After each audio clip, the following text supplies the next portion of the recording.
जय हिंद दोस्तों। मैं अजय स्वागत करता हूं आपका अपने YouTube चैनल पर जिसका नाम है अजय प्रकाश राजपूत। दोस्तों आज का हमारा टॉपिक है भाषाएं।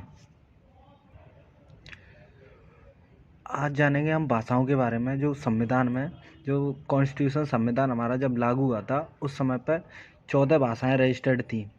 आज देखा जाए तो उनकी संख्या बढ़कर 22 हो गई है। तो पेपर में क्वेश्चन पूछ लिया जाता है कि कौन सा वह संविधान संशोधन था, किस वर्ष हुआ था और कौन सी भाषा किस संविधान संशोधन द्वारा जोड़ी गई। तो दोस्तों इस क्वेश्चन को हल करने के लिए हमें ये शॉर्ट ट्रिक बनाई है मैंने, उसको देखते हैं। तो ऊपर से देखते हैं, पढ़ते हैं। संविधान की 8वीं अनुसूची में मूल रूप से 14 भाषाएं ही थीं। अन्य भाषाएं संविधान संशोधन के माध्यम से जोड़ी गई हैं। संविधान की 8वीं अनुसूची में 22 भाषाओं का उल्लेख है।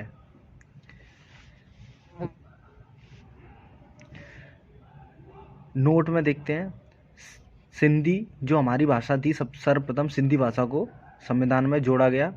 तो पेपर में इस तरह से भी क्वेश्चन पूछ लिया जाता है कि 14 भाषाएं थी तो 15वीं कौन सी है।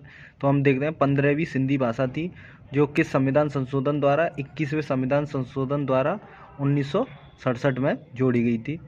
तो सिंधी 21वें संविधान संशोधन अधिनियम 1967 द्वारा जोड़ी गई। उसके बाद कोंकणी, मणिपुरी और नेपाली को 71वें संविधान संशोधन अधिनियम 1992 द्वारा जोड़ा गया।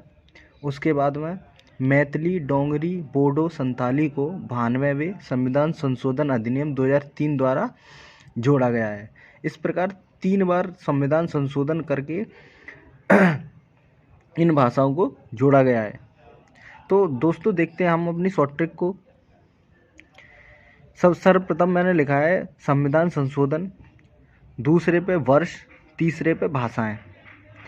तो हमको एक कोड की तरह इसको याद रखना है।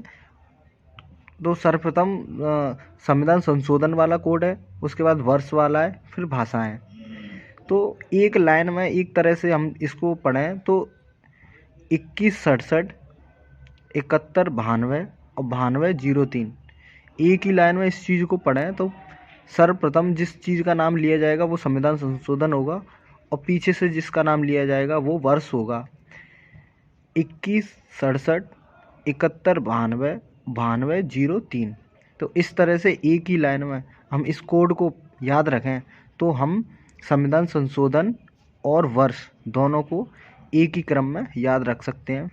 तो सर्वप्रथम सिंधी भाषा जोड़ी गई तो क्वेश्चन पूछा जाएगा कि किस संविधान संशोधन द्वारा, तो 21वें संविधान संशोधन द्वारा।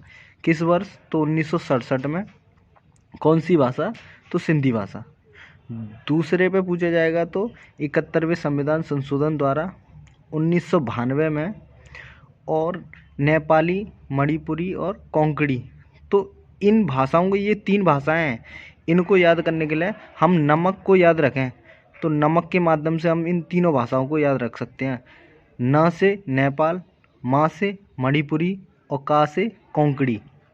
तो नमक, मैं अपनी शॉर्ट ट्रिक नमक याद रखूं तो मुझे ये तीनों भाषाएं याद हो जाएंगी। न से नमक, ना से नेपाली, मा से मणिपुरी और का से कोंकणी।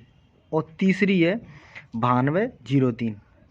तो इसकी शॉर्ट ट्रिक, इन भाषाओं को याद रखने के लिए मुझे याद रखना पड़ेगा बोर्ड मास को। जो बोर्ड मास का नियम होता है उस बोर्ड मास को मैं याद रखूं तो बो से बोडो, ड से डोंगरी, मा से मैथिली और सा से संथाली। तो मैं बोर्ड मास अगर याद रखता हूं तो ये 4 भाषाएं मुझे याद हो जाएंगी। तो इस तरह से पेपर में जब कभी ये क्वेश्चन पूछा जाएगा तो इसमें किसी प्रकार की कोई गलती नहीं होगी। तो दोस्तों एक बार और देखते हैं हम इस कोड को। 2167, 71, 92 और 9203। इस तरह से एक ही लाइन में मैं इस कोड को याद रख सकता हूं और पेपर में इसको अगर क्वेश्चन आया ये तो इसको आसानी से सॉल्व कर सकता हूं। तो दोस्तों कैसी लगी ये शॉर्ट ट्रिक, कमेंट में बताएं। और भी अधिक सीखने के लिए मेरे चैनल अजय प्रकाश राजपूत को सब्सक्राइब करें। जय हिंद दोस्तों।